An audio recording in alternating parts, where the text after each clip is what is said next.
I work with Vedanta, Maruti, Morgan Stanley, across the world. What I have seen, digital literacy is a must. You cannot say, I don't want to be digitally sound.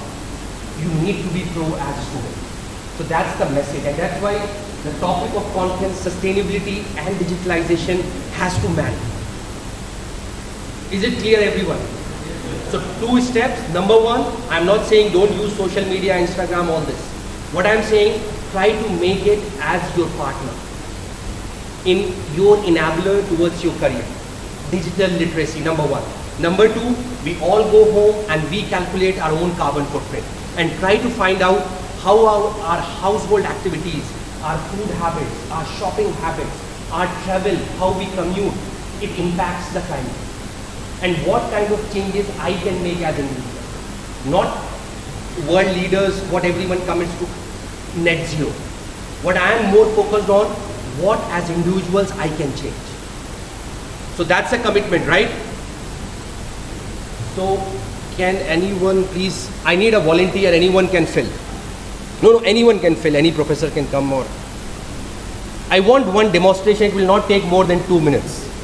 As a volunteer, you want to fill? Please. So have a, who wants to come? Okay. Anyone, or you can do. Have a round of applause for him. What's your name? Abdullah. So Abdullah is taking a challenge that I commit, it's my carbon footprint, we don't have planet B. So qatargas.com, go to the sustainability site. Go to sustainability, go to the personal carbon footprint calculator. And that's where digital economy or digitalization plays such an important role. Everything, and you will find so many calculators. Don't use Qatar Gas, my company, don't use. But try to understand where am I as a baseline. So PFI, the personal carbon footprint calculator. So I already consumed my 3 minutes. So it will not take more than 2-3 minutes. So the idea behind is, I don't want to lecture you how digitally we are savvy. If you ask me, as oil and gas company, we have unmanned platforms. 100 kilometers down the offshore, there is no person operating there. But if you go 20 years back, we have a huge workforce there, quarters, everything. I'll give you an example of Vedanta where I started my company, my career journey. All the pots, the aluminum pots were, I would say, manual. Now, we are producing world's largest zinc and aluminum producer. How? It's all digitalized. So please remember, yeah, please stop. You don't have to be pinpoint accurate. So this is the components are your household. And these very simple questions, I try to make it very simple. How many individuals reside in your house? How many ACs are on? How many hours your AC works? Do you switch off your lights and ACs when not at home? Do you switch off your TV set at the end? Do you switch off your computer, laptops? You can fill it. Make it fast as we have 2 minutes. MashaAllah. So he's a big man, 8 rooms.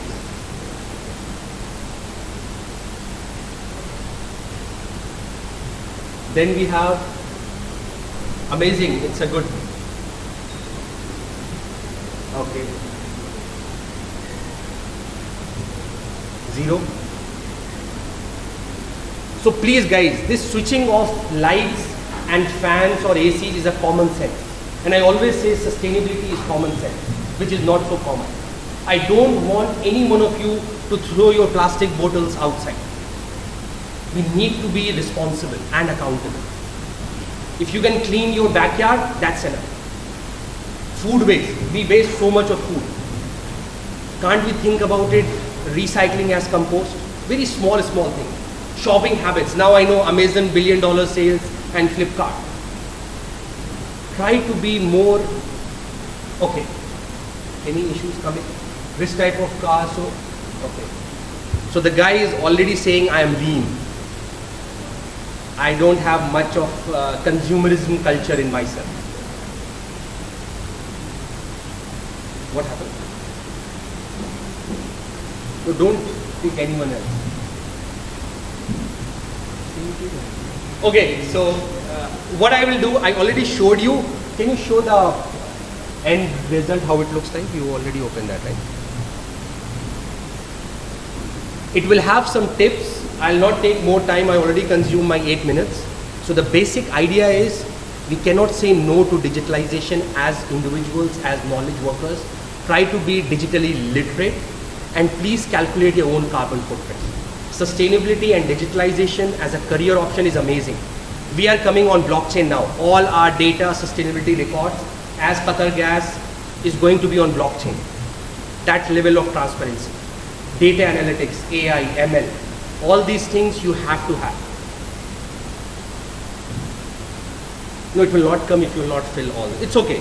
So there will be a final page when you fill your shopping, your food habits, you are a vegetarian, non-vegetarian, water use every day, and then a final put things, how many trees you have to plant to offset these emissions. So that's it from my side. Thanks a lot for patiently listening.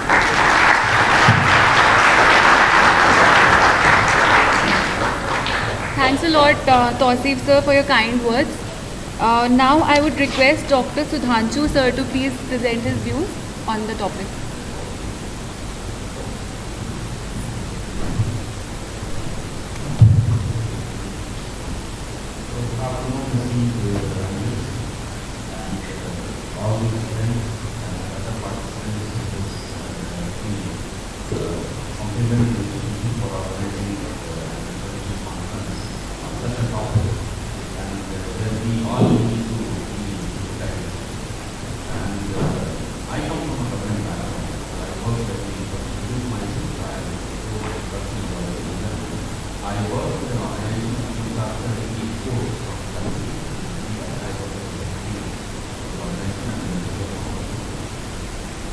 Really feeling thrilled and recalling my old student days and graduate energy and recalling those days from I started my career in 1957 and in those days when the IT revolution started up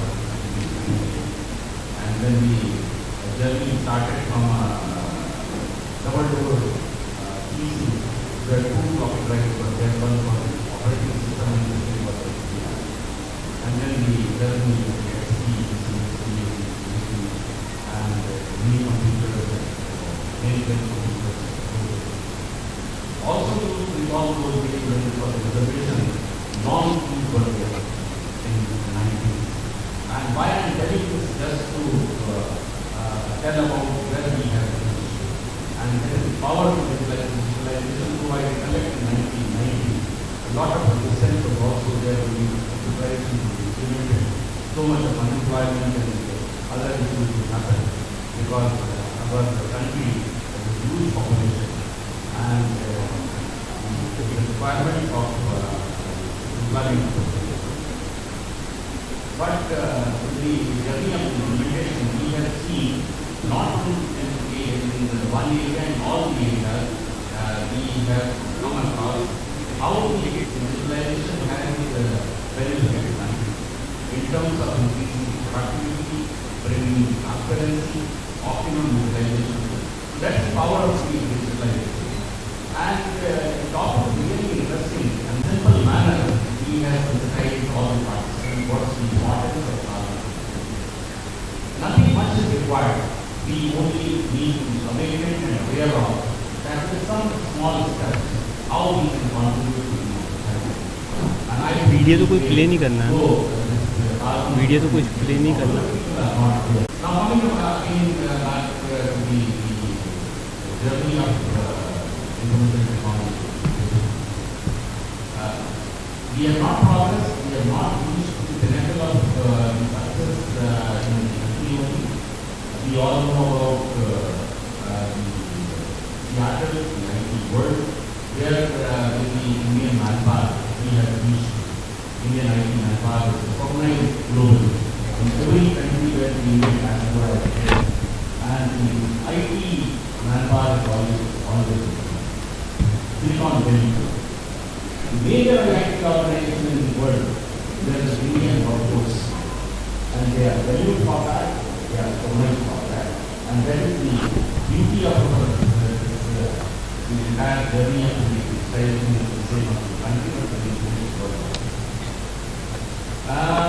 In area 4, I would like to just touch upon how I do from farm to fork. We all are aware that food safety and security are the buzzwords. I would like to just ask the line to 10 minutes almost because otherwise I will keep on sharing. So in the food sector, food safety and security are becoming buzzwords, and every country is asking for safe food for everyone. And for the traceability, I would like to just inform all of you what this is. In 2005, 500 grapes of grainers were retained in Germany. And in the media, it was publicized that Indian grapes are forbidden. And a lot of hue and cry was there. Because the branding of the country was getting like this, that India is an irreliable supplier of these products. And in that process, so much of hue and cry was there. Ministry of Commerce, we brainstormed, developed a paper-based document, and India was the first country and India was the first organization which, by using its IT strength, made it IT and the first IT-based system of facility, where we were able to trace back that grapes have come from which farm, which packhouse has been processed, which laboratory has been tested, who was the inspector, who were the what testing equipment were used. And then we were able to showcase the entire world that Indian grapes are not poisonous, whatever we are supplying is safe. And all the certificates, still since 2007, all the certificates are issued by that online system by different states, different agencies, different government organizations. And that basically gives confidence to the global community, the global importing market, that India has the ability to grow safe food, supply food. And then we replicate it to other products on today's date, it is for peanuts, for meat products, for organic products. For organic products, the system called TraceNet has been implemented, whether it's a food or organic food product or non-organic food product. And that gives confidence to the buyers across the world that the product coming from India is traceability compliant, and something goes wrong, and we can trace back where at what stage things have gone wrong. So this is really how the country has progressed.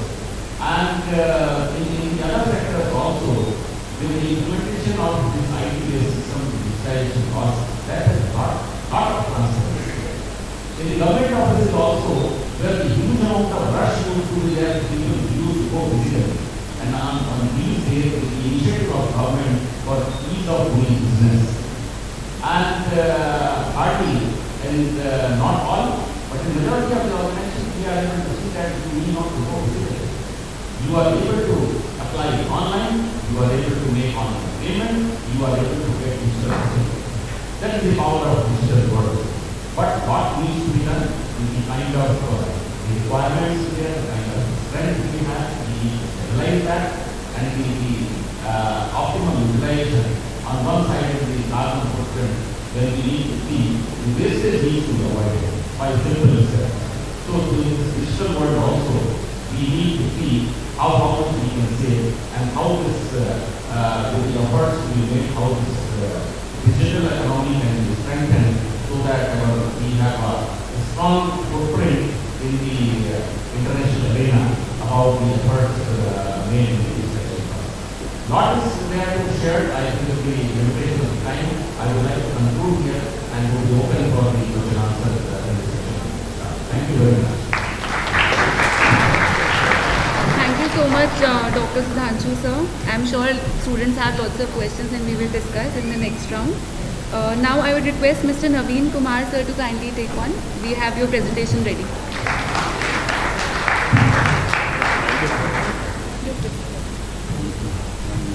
Movement of the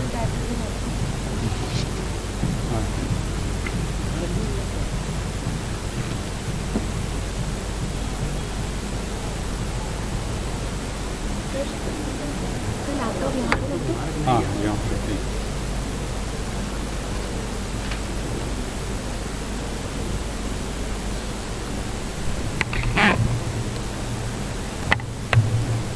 Good afternoon, friend.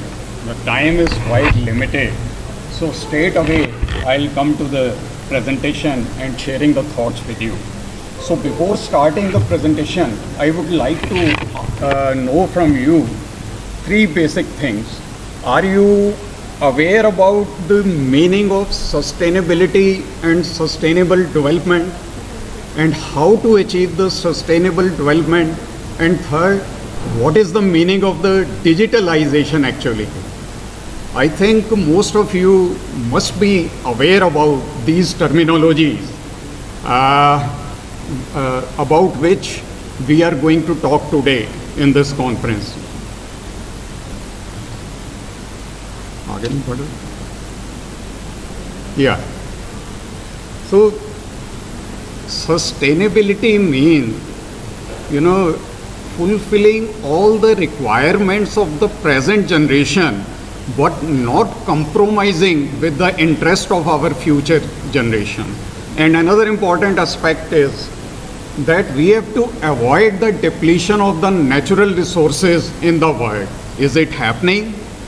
It was not happening earlier, but now, the people, they are becoming very much conscious, and mindset is changing drastically. And how we can achieve the sustainable development, that will be through increased productivity, by reducing the waste, by following the circular economy principles, by this reducing the energy use and controlling environmental degradation and maintaining a balanced ecosystem. These things, though appear to be some sort of jargons, but in case this planet, we have to survive on this planet, these things are of paramount importance. And you understand the meaning of the environment and ecology very clearly, so I'll move further. Digitalization. In simple words, digitalization means converting analog data into digital files.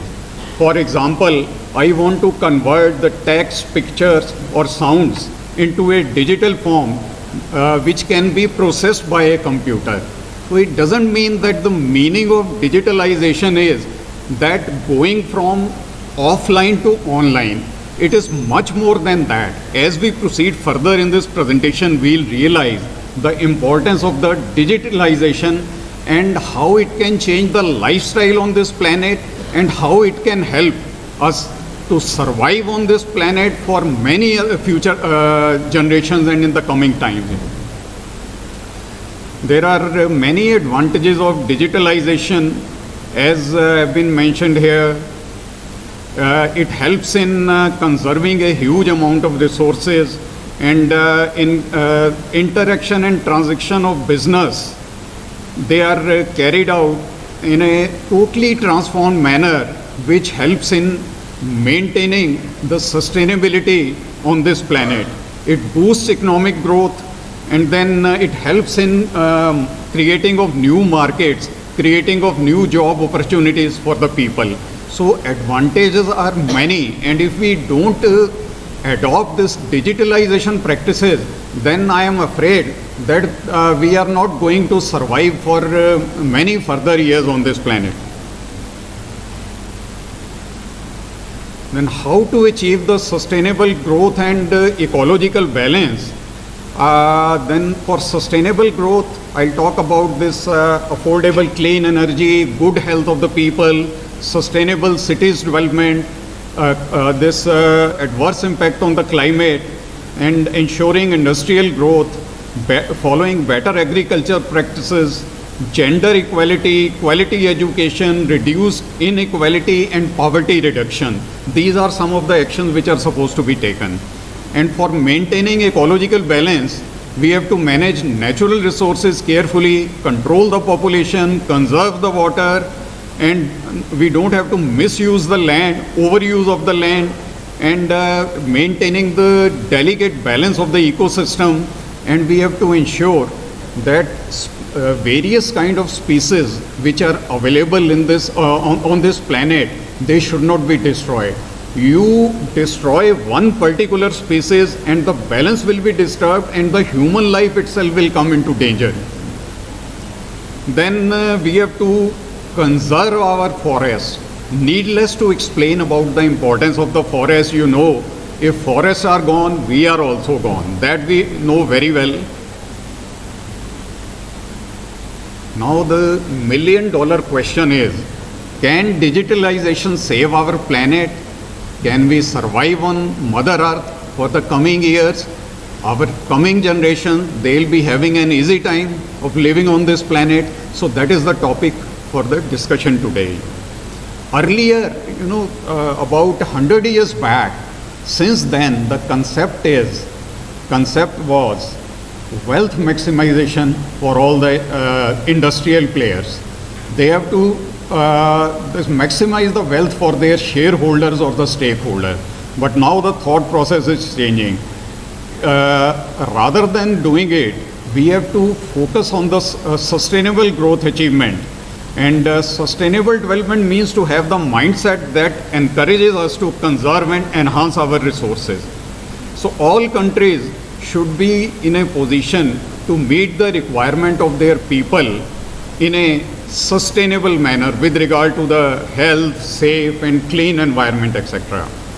Then human, social, economic and environmental consideration, they are the four pillars, and digitalization endeavors significantly to contribute towards strengthening these pillars. Now how it is done, we'll see that further.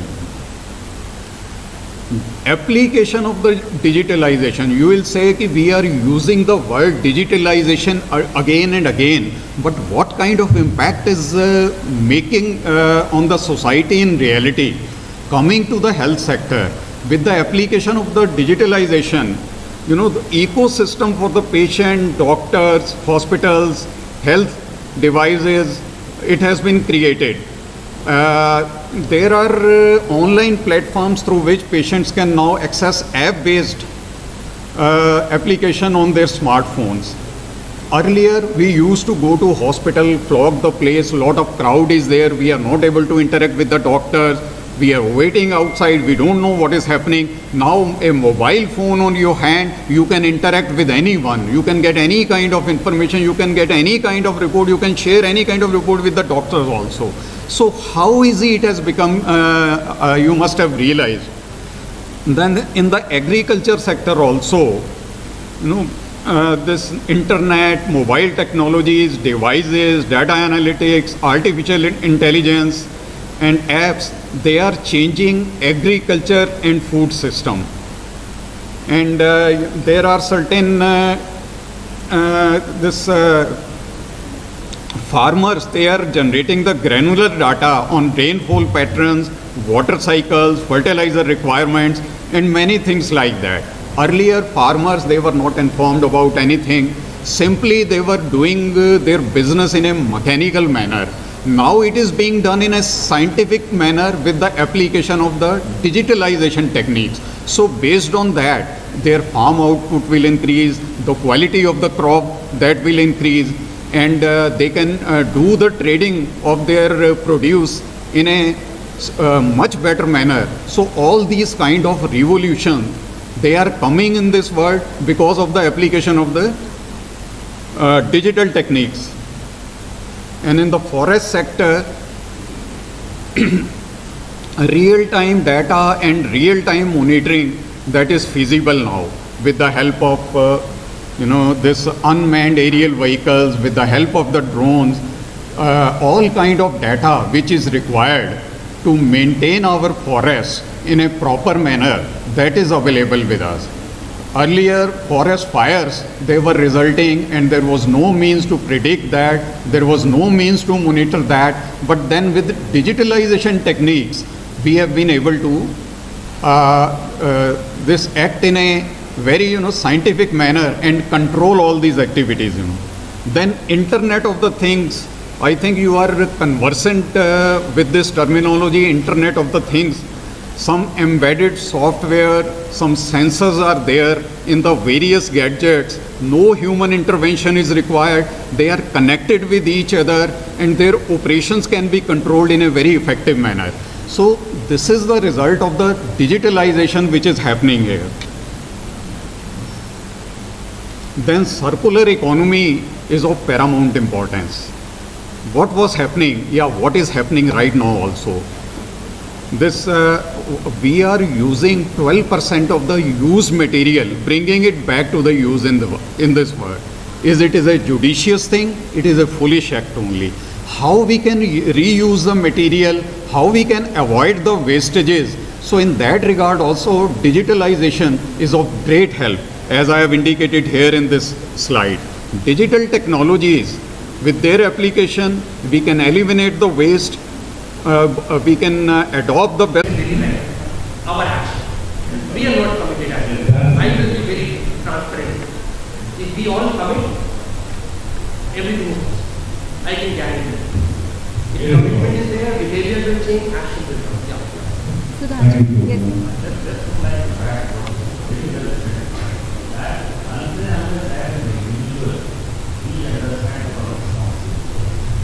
Whether in any entity, whether family or society or country or travel overseas, first we need to understand what we can contribute to the humanity.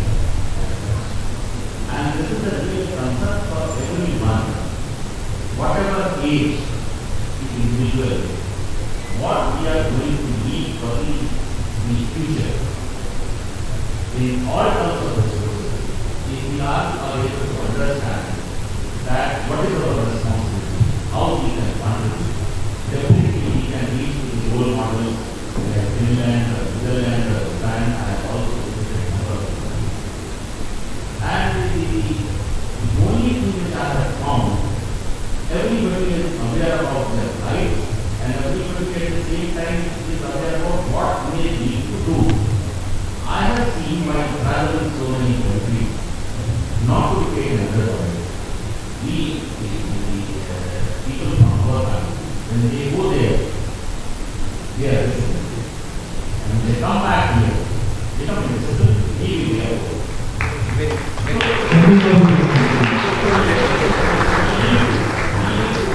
Why the conversion? Why do we go? We need to change. This is our inner conscience. This is our country. This is our society. These are our people.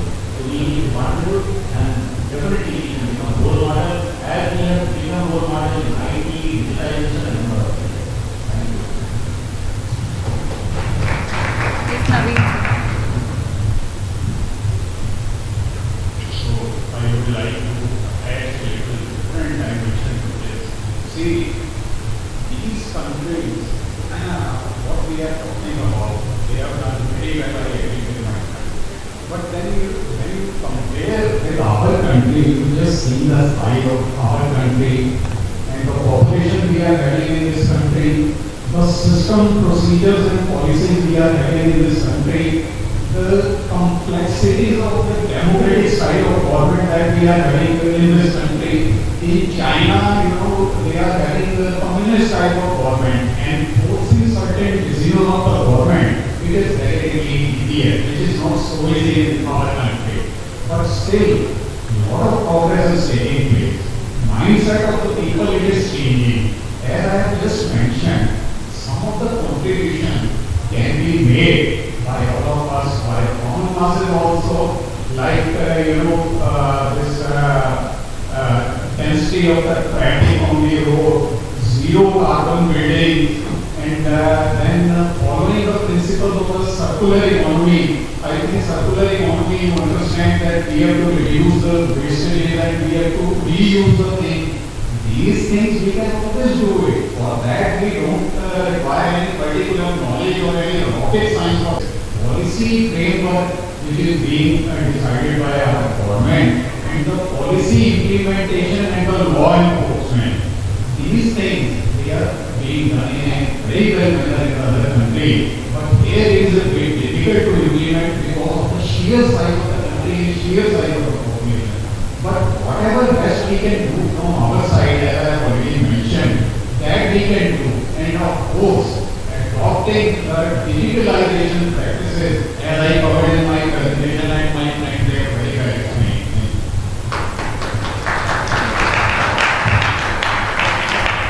Okay, so thank you, sir. So the next question is very much relevant to just to your answer. So you were mentioning about the EV electric vehicle. So the next question is on the similar lines.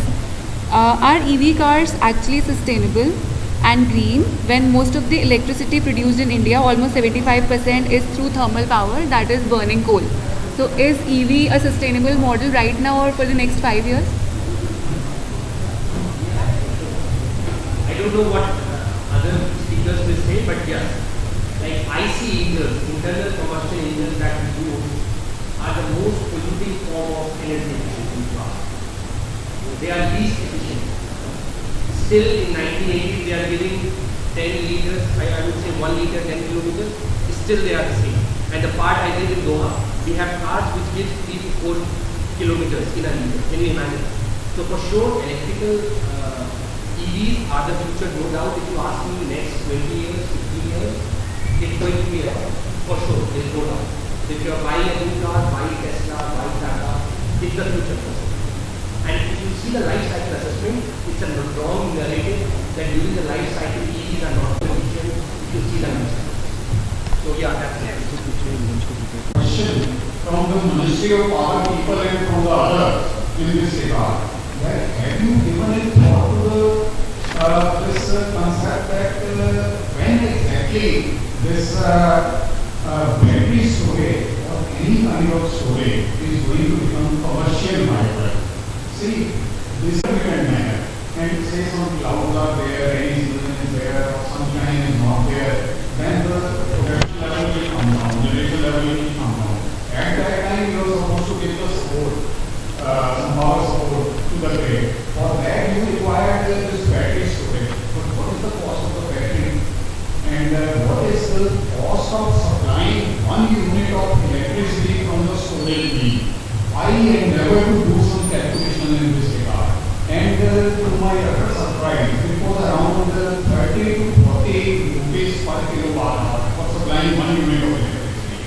Whereas from the grid, you are supposed to pay 3 rupees or even less than that. Now renewable 2 rupees 20 paisa, 2 rupees 30 paisa tariff is also coming. So our policy makers, they are supposed to understand that renewables are good, electric cars are good, but what should be the pace of progress in that? Whether this hydrogen fuel cell will be commercially viable, if so, after how much years, how many years, and whether this battery storage devices will be commercially viable or not. Then people give some general kind of statement. By California and Australia, a lot of research work is being done. Okay, it's fine, it is being done. But when exactly they are going to become commercial viable? So that will be deciding. Then we can really go for the electrical vehicle and when we can really install the renewable capacity. Otherwise, grid failure will take place if we go for renewable installation at a faster pace. And we have to be very judicious, we have to be calculative, and then only we have to take the decision. Thank you so much, sir. Due to the paucity of time, I would like to conclude the session and proceed with the felicitation ceremony. For that, I would like to please call upon Dr. Saidun Nissa ma'am to kindly come on the stage.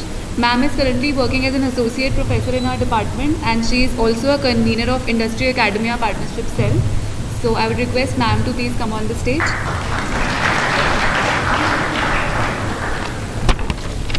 Thank you to everyone, all the panelists. Thank you Naveen sir, Tausif sir, Shekhar sir and Sudhanshu sir. Special thanks to Dr. Sudhanshu sir.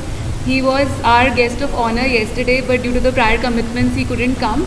But today he has taken out the time from his busy schedule and he has joined us. So a round of applause for sir for joining us. Can I please request Saidun ma'am to give the memento to Dr. Sudhanshu sir?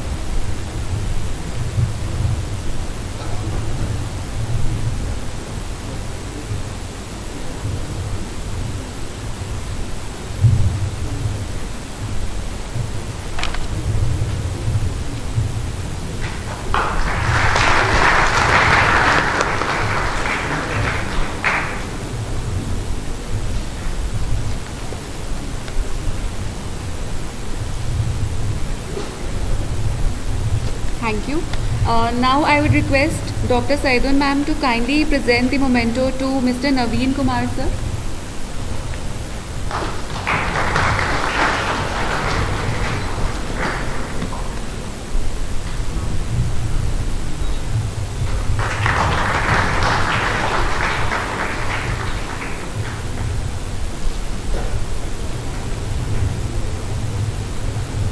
I would again request ma'am to kindly present the memento to Dr. Tausif Zia.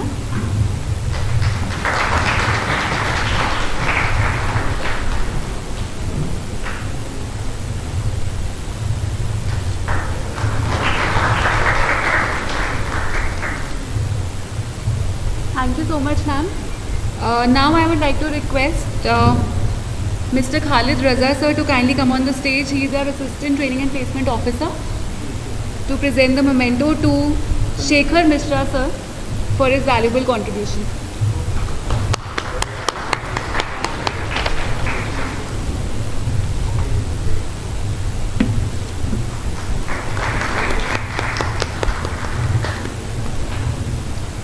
Thank you so much to the panelists for today's discussion. I am sure students have got lots of points to take away home and think about sustainability and digitalization. I request everyone to please proceed for lunch for today. Thank you so much.